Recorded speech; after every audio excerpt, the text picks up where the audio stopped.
nakapangilabot ang gabing iyon, hindi ko inakala na ang simpleng kasama si Max ay magiging isang gabing hindi ko malilimutan. Hello, ako si Luningning, 27 ang edad, taga Balanga, Bataan. Ilang linggo na rin mula nang umalis si Ethan, ang asawa ko, para sa isa na namang business trip. Palaging tahimik ang bahay tuwing wala siya, at sa mga sandaling iyon, si Max, ang aming asong labrador, ang naging aking kasama at sandigan. Sa gabing iyon, habang si Ethan ay wala, isang kakaibang pangyayari ang yumanig sa tahimik naming tahanan. Hindi madalas na mag-isa kami ni Max sa bahay, lalo na kapag wala si Ethan na karaniwang abala sa mga malalayong negosyo sa Maynila o sa ibang bayan. Sa loob ng 5 taon, naging matalik na kami ni Max, mula siya pa lamang ay tuta, palakaibigan at maasahan sa bawat oras ng aking pangungulila.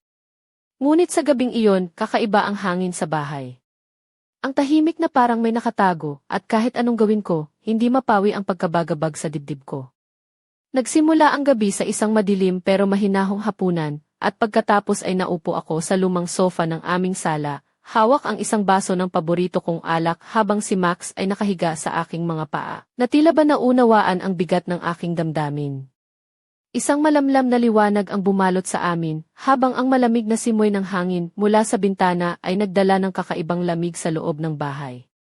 Sa bawat haplos ko sa makapal at malambot na balahibo ni Max, naramdaman ko ang isang kakaibang koneksyon, hindi lamang siya alagang aso, kundi isang tunay na kaibigan na nagbigay liwanag sa mga madidilim kong gabi.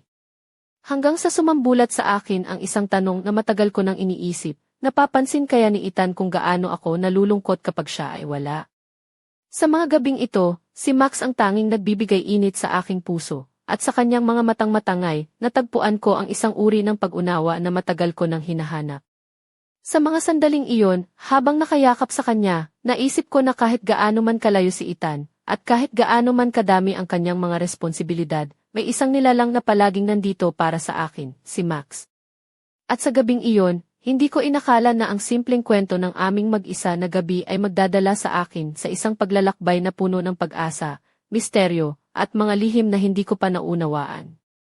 Madalas kong iniisip kung ano ang tunay na nangyayari sa pagitan namin ni Ethan sa mga panahong ganito, kapag ang mundo namin ay tila nagiging malawak at malamig sa kanyang pagkawala.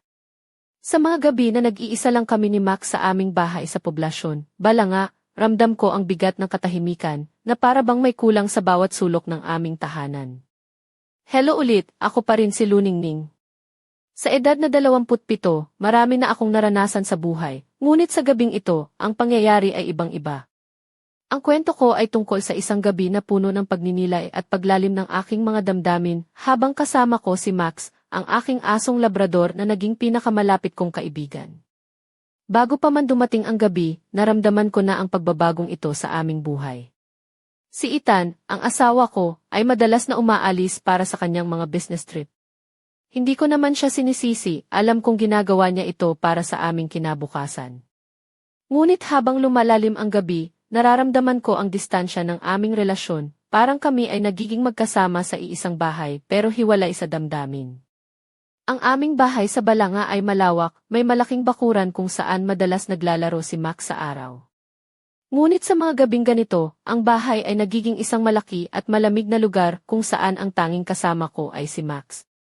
Siya ang aking sandigan, ang aking kasama sa kalungkutan, at sa kanyang mga mata ay nakikita ko ang walang sawang pag-ibig at pangunawa.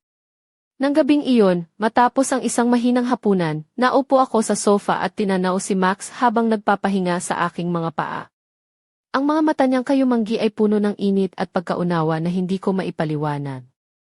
Habang hinahaplos ko ang kanyang balahibo, unti-unti akong nilamon ng mga saloobin tungkol sa aming buhay, kung paano unti-unti kaming nalalayo ni Ethan, at kung paano si Max ang naging tanglao sa aking madilim na gabi. Naaalala ko pa noong bata pa si Max, kung paano siya tumakbo sa bakuran, puno ng sigla at saya. Ngayon, kahit hindi na siya kasing aktibo noon, ang kanyang presensya ay mas mahalaga kaysa dati. Sa kabila ng lahat, siya ang aking kaibigan, tagapagbigay ng kapayapaan sa gitna ng aking mga pagsubok. Sa mga sandaling iyon, naramdaman ko ang isang kakaibang pag-asa na unti-unting bumabalot sa akin. Na kahit ang buhay ay puno ng mga pagbabago at hindi inaasahang mga pangyayari, may mga nilalang sa mundo na tapat at handang samahan tayo sa bawat hakbang, tulad ni Max.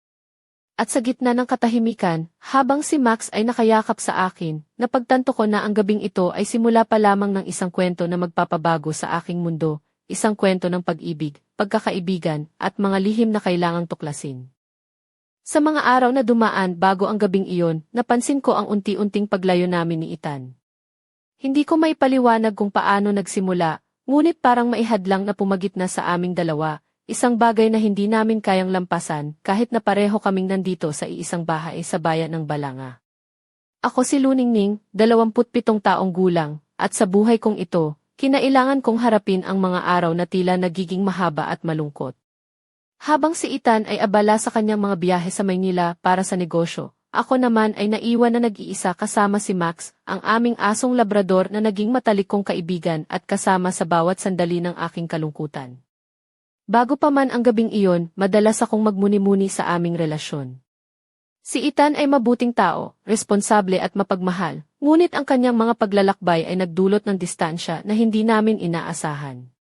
Sa bawat araw na lumilipas, nararamdaman ko na ang init ng aming pagsasama ay unti-unting lumalamig, parang nagiging isang rutinang walang damdamin. Ang bahay namin sa poblasyon ay tahimik, at ang mga araw ay puno ng mga gawain na ginagawa ko upang takasan ang lungkot. Si Max ang aking kasangga, palaging nandyan, nagbibigay ng saya sa mga oras na tila walang kulay. Siya ang tanging nilalang na nakakaunawa ng mga saloobin ko, kahit na hindi niya masabi sa salita. Isang hapon, habang naglalakad kami ni Max sa aming bakuran, napaisip ako kung paano nagbago ang lahat. Dati, masaya kami ni Ethan sa mga simpleng bagay, pagkain sa labas, pagtawa sa mga kwento, paglalakad sa parke. Ngayon, parang nagiging estranghero na kami sa isa't isa. Hindi ko maipaliwanag kung saan nagsimula ang pagbabago, ngunit ramdam ko na may puwang sa aming puso na unti-unting lumalawak. Habang pinagmamasdan ko si Max na tumatakbo sa damuhan, naisip ko kung gaano siya kasaya sa bawat sandali. Siya ay simple lang, walang komplikasyon, walang pag-aalinlangan. Sa kanya, natutunan kong maging mas matatag, maging mas bukas sa pagmamahal kahit na may mga pagsubok. Sa gabing iyon, habang nakaupo ako sa sala, hawak ang baso ng malamig na tubig, naalala ko ang mga pangarap na dati naming pinangarap ni Ethan. Napagtanto ko na hindi sapat ang mga material na bagay tulad ng malawak na bahay o magandang trabaho kung wala ang tunay na koneksyon. Si Max ay tahimik na nakahiga sa aking mga paa, tila ba naiintindihan ang bigat ng aking mga saloobin. Sa mga sandaling iyon, naisip ko na marahil ay oras na para harapin ang mga hindi namin napag-usapan ni Ethan, ang mga bagay na nagpapalayo sa amin, at ang mga pangarap na nais naming muling buhayin. Ang kwento ng gabing iyon ay nagsimula sa isang tahimik na sala sa isang bahay sa Balanga, ngunit ang mga pangyayaring susunod ay magdadala sa akin sa mga landas na hindi ko inaasahan, mga landas ng pag-asa, paghahanap, at isang misteryong kailangang tuklasin. Nang gabing iyon, habang unti-unting humahalimuyak ang malamig na simoy ng hangin sa aming bahay sa poblasyon, naramdaman ko ang bigat na dala ng katahimikan. Si Max ay tahimik na nakahiga sa aking mga paa, at ang kanyang init ay naging tanging aliw ko sa gitna ng lumalalim na pag-iisa. Ako si Luningning, 27 taong gulang, at sa gabing ito, ang simpleng pagtambay namin ni Max ay naging simula ng isang kakaibang pangyayari na hindi ko inaasahan sa buong buhay ko. Ang bahay namin na dati ay puno ng tawanan at pagkukwentuhan ay ngayon naging isang lugar ng malalim na pagninilay at mga tanong na walang kasagutan. Habang nakaupo ako sa lumang sofa na may kumot na nakalagay sa aking mga balikat, pinilit kong pagaanin ang pakiramdam sa pamamagitan ng pagtugtog ng malumanay na musika. Ngunit kahit anong gawin ko, hindi nawawala ang pakiramdam ng kawalan, ang kawalang presensya ni Ethan na nagmumula sa kanyang mga madalas na pag-alis para sa negosyo sa Maynila. Nang dumilim ang paligid, napansin kong napakalalim ng titig ni Max sa akin. Parang naiintindihan niya ang mga saloobing hindi ko kayang ipahayag. Hinaplos ko ang kanyang malambot na balahibo, at sa isang iglap, tila ba nagkaroon kami ng isang tahimik na pag-uusap na hindi nangangailangan ng salita. Sa gitna ng katahimikan, naalala ko ang mga araw na puno kami ng saya ni Ethan at Max, ang mga araw na walang iniisip kundi ang pagtawa at pagmamahal. Ngunit ngayon, ang aming buhay ay puno ng mga puwang na kailangang punan. Ang mga puwang na iyon ay hindi basta-basta mapupunan ng mga material na bagay o mga pangakong naipangako lamang. Habang iniisip ko ang mga ito, napatingin ako sa relo sa dingding. Ang oras ay tila tumatakbo ng mabagal, bawat minuto ay isang paalala ng aking pag-iisa. Ngunit sa kabila ng lahat, si Max ay nandyan, isang matapat na kasama na hindi kailanman nagtatampo o umaalis. Bigla, naisip ko kung paano kami ni Max ay naging magkatuwang sa pagharap sa mga pagsubok ng buhay. Siya ang aking katahimikan sa gitna ng bagyo, ang aking lakas sa mga panahong ako'y nanghihina. Hindi ko inasahan na sa isang ordinaryong gabi, ang simpleng presensya ng aking aso ay magiging sandigan ko sa pagharap sa mas malalalim na hamon. At doon, sa ilalim ng malambing na liwanag ng buwan na pumapasok sa aming bintana, nagsimula ang isang bagong kabanata sa aking buhay, isang gabing puno ng pag-asa, pangarap, at mga misteryong magpapabago sa aking pananaw sa mundo. Sa gabing iyon, hindi ko pa alam na ang kwento namin ni Max ay tatahakin ang mga landas na hindi ko inaasahan, mga landas na magdadala sa akin sa mga lihim na matagal nang nakatago sa loob ng aming tahanan. Habang lumalalim ang gabi sa aming tahimik na bahay sa poblasyon, balanga, unti-unting nabalot ako ng kakaibang pakiramdam, isang halo ng lungkot at pag-asa na mahirap ipaliwanag. Si Max ay nakahiga sa tabi ko, ang kanyang mainit na katawan ay nagbibigay sa akin ng kakaibang kapanatagan sa kabila ng malamig na simoy ng hangin sa loob ng bahay. Ako si Luningning, 27 taong gulang, at sa gabing ito, ang pangyayari ay nag-umpisa sa isang simpleng pag-upo sa sala na naging simula ng mga pangyayaring hindi ko inakala. Ang katahimikan ng bahay ay tila nagbukas ng pinto sa mga damdamin at alaala na matagal ko nang itinatago. Habang nakabukas ang bintana, ang banayad na huni ng mga kuliglig ay sumasabay sa ritmo ng aking mga palpitasyon. Naiisip ko kung gaano nakatagal mula nang huli akong tunay na nagkaroon ng oras para sa sarili ko, na walang iniisip kundi ang mga pangarap at hangarin. Ngunit sa mga nagdaang buwan, si Ethan ay laging nasa biyahe, at ang aming relasyon ay unti-unting nagiging malamig na katulad ng hangin sa gabi. Sa kabila nito, si Max ay palaging nandyan, matatag, maasahan, at puno ng pagmamahal. Ang kanyang mga mata ay naglalaman ng isang lalim na parang alam niya ang bawat lihim na iniisip ko. Sa bawat haplos ko sa kanyang balahibo, naramdaman ko ang isang koneksyon na higit pa sa isang simpleng relasyon ng tao at aso. Ngunit sa gitna ng lahat ng ito, isang pangyayari ang yumanig sa amin. Habang nakayakap ako kay Max, narinig ko ang isang kakaibang tunog mula sa labas ng bahay. Isang mahinang kaluskos na hindi ko mawari kung ano ang pinanggalingan. Napatingin ako sa bintana, ang mga mata ni Max ay biglang naging alerto at matalim. Ang kanyang katawan ay tila naghanda sa isang bagay na hindi pangkaraniwan. Sa loob ng bahay, ang liwanag ng buwan ay nagbigay ng anino sa mga pader, habang ang hangin ay unti-unting lumalamig. Ang tunog ay lumakas, na parang may isang nilalang na naglalakad sa aming bakuran. Hindi ko mapigilan ang pag-igting ng aking dibdib, at si Max ay tumindig, nakatingin sa labas ng bintana na may matinding konsentrasyon. Doon ko naisip na ang gabing ito ay hindi magiging tulad ng dati. Ang katahimikan ay napalitan ng isang misteryo na kailangang harapin. Ang mga pangyayaring susunod ay magdadala sa akin sa mga sulok ng aking puso at isipan na matagal ko nang iniiwasan. Sa gabing iyon, nagsimula ang isang kwento na puno ng lihim, takot, at pag-asa, isang kwento kung saan ako at si Max ay magiging pangunahing mga bida. Hindi ko inaasahan na ang gabing iyon ay magdudulot ng ganitong kalituhan sa puso ko. Habang si Max ay nakatingin ng matalim sa bintana, naramdaman ko ang bigat ng mga tanong na bumabalot sa aking isipan. Paano nangyari ito? Ano ang ibig sabihin ng mga kakaibang tunog na iyon? At higit sa lahat, paano ko haharapin ang mga hindi inaasahang pangyayaring ito ng mag-isa? Ako si Luningning, 27 taong gulang, at sa mga sandaling iyon, ang mundo ko ay tila gumalaw sa isang kakaibang ritmo. Ang tahimik na tahanan namin sa poblasyon ay biglang nagkaroon ng bagong kwento, isang kwento na hindi ko kayang baliwalain o takasan. Sa kabila ng aking takot at pag-aalinlangan, naramdaman ko ang isang malalim na koneksyon kay Max, ang aking tanging kasama sa mga oras ng pangulila at ngayon, sa gitna ng isang misteryo. Habang pinagmamasdan ko siya, napagtanto ko na hindi lamang siya basta alagang aso. Siya ay isang tagapagligtas, isang matapat na kaibigan na handang tumulong kahit kailan. Ang kanyang mga mata ay puno ng tapang at dedikasyon, na tila ba sinasabi sa akin na hindi ako nag-iisa sa laban na ito. Nakipag-usap ako kay Max sa tahimik na tinig, hinihikayat siya na huwag matakot, habang sinusubukan kong palakasin ang sarili ko. Ngunit sa kabila ng aking mga salita, hindi maiwasan ang pagdududa at takot na kumapit sa aking dibdib. Paano kung may masama talagang nangyayari? Paano kung may panganib na nagbabadya sa aming tahanan? Habang iniisip ko ito, naalala ko ang mga pagkakataong si Ethan ay nasa malayo at ako ay iniwan na nag-iisa. Sa mga panahong iyon, si Max ang nagsilbing ilaw sa madilim kong mundo. Ngunit ngayon, ang ilaw na iyon ay tila nagiging gabay din upang harapin ang mga bagong hamon. Hindi ko maiwasang magtanong kung paano sana nagiging iba ang mga bagay kung narito lang si Ethan. Ngunit sa gabing ito, ako ang kailangang maging matatag para sa aming dalawa ni Max. Ang mga pangyayari ay nagbigay sa akin ng lakas at determinasyon na harapin ang anumang darating, kahit na hindi ko pa alam kung ano ang eksaktong naghihintay. Sa kabila ng pagkalito, isang bagay ang malinaw, hindi ako magpapatalo sa takot.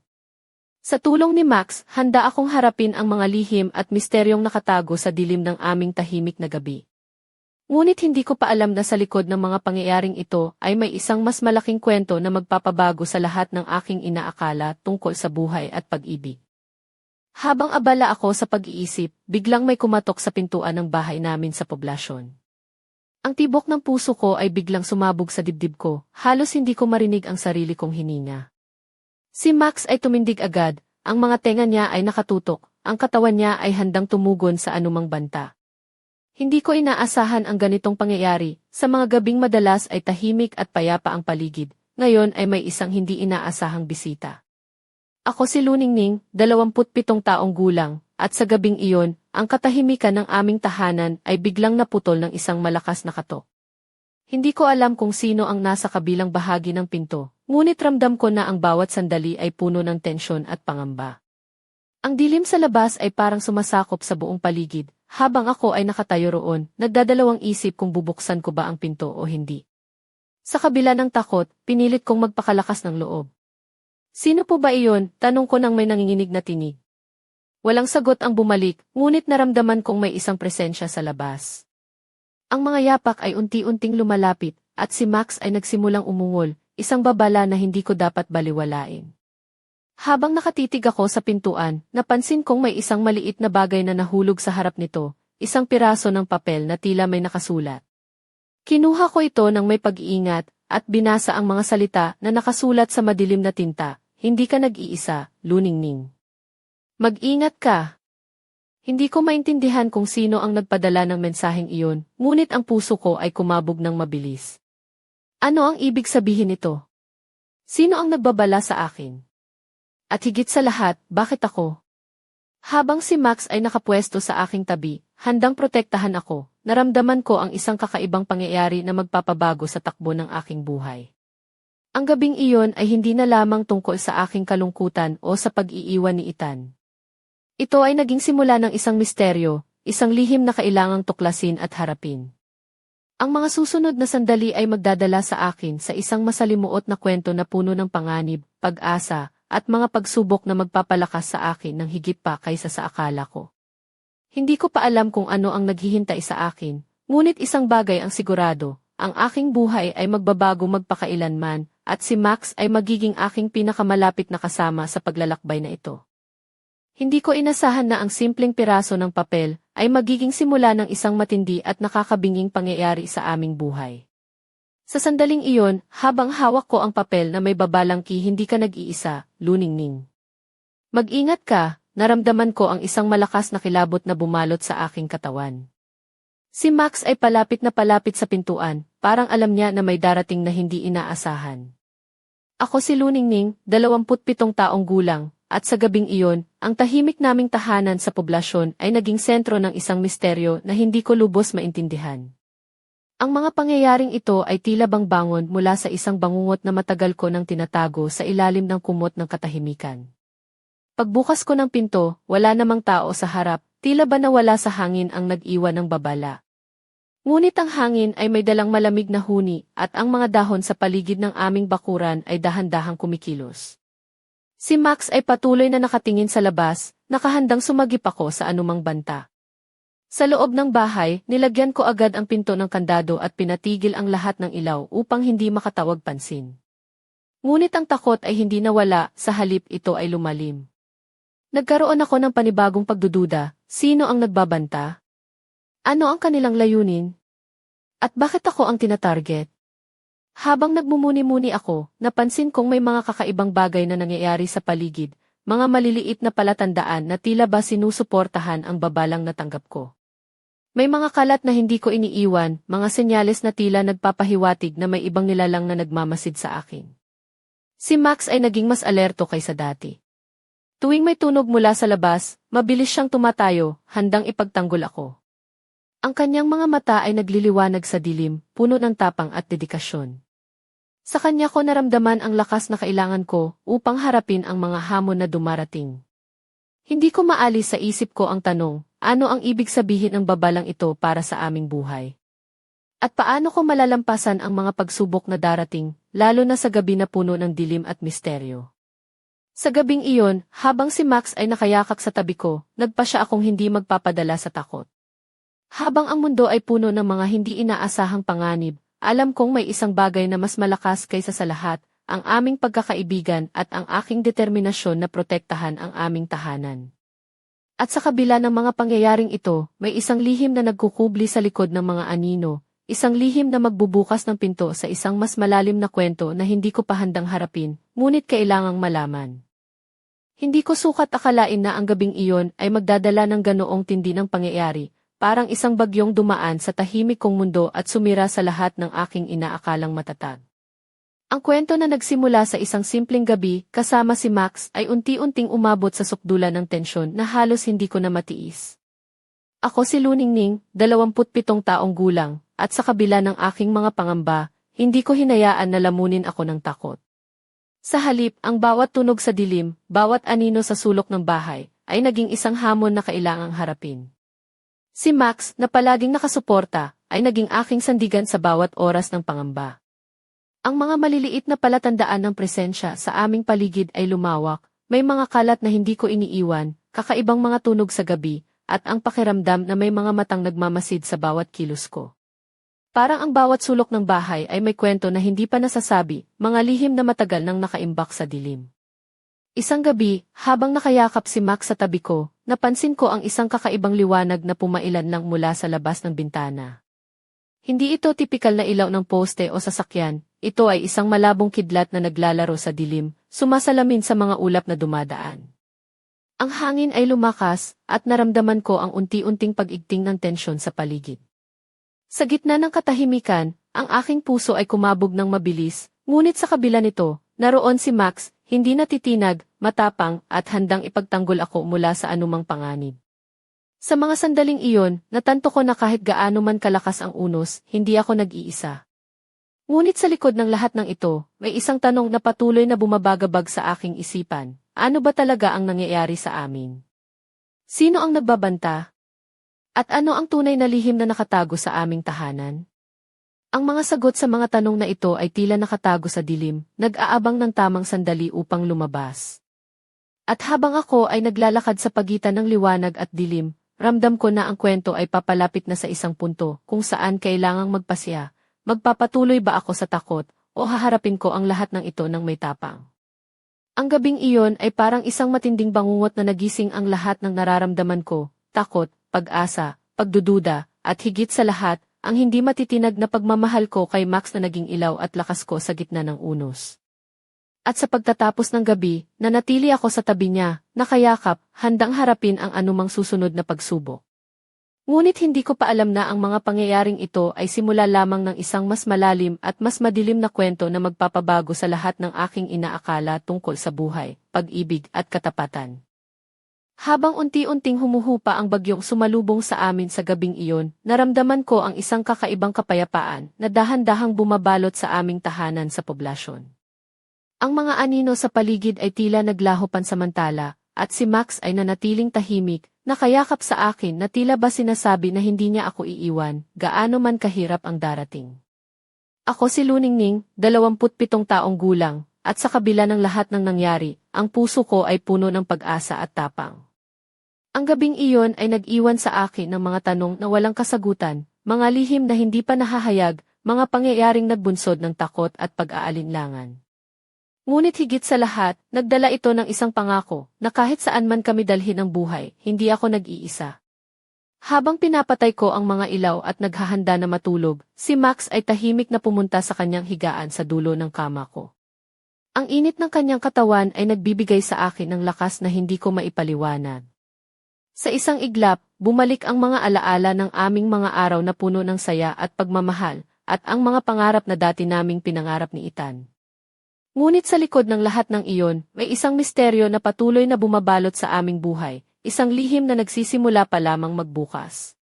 Hindi ko alam kung ano ang susunod na kabanata, ngunit alam kong kailangang handa akong harapin ito, kasama si Max bilang aking matibay na kasama. Bago tuluyang matulog, bumulong ako sa dilim, "Salamat, Max. Salamat sa pagiging liwanag ko sa madilim na gabi." Hindi ko alam kung ano ang naghihintay sa atin, pero handa akong harapin ito, basta't magkasama tayo. At habang ang gabi ay lumalalim, may isang anino na palihim na sumilip mula sa dilim ng aming tahanan, isang aninong nagdadala ng mga sagot, ngunit kasabay nito, nagtatago rin ng mas malalalim na tanong. Ang kwento namin ni Max ay hindi pa tapos, ito ay nagsisimula pa lamang. Sa likod ng tahimik na pader ng aming bahay, may isang lihim na naghihintay na mabunyag, isang lihim na magpapabago hindi lamang sa aking buhay, kundi sa lahat ng mga taong mahal ko. At sa pagdating ng bukang liwayway, ang lahat ay magliliwanag, ngunit sa ngayon, ang tanong ay nananatili, handa ka na bang malaman ang katotohanan?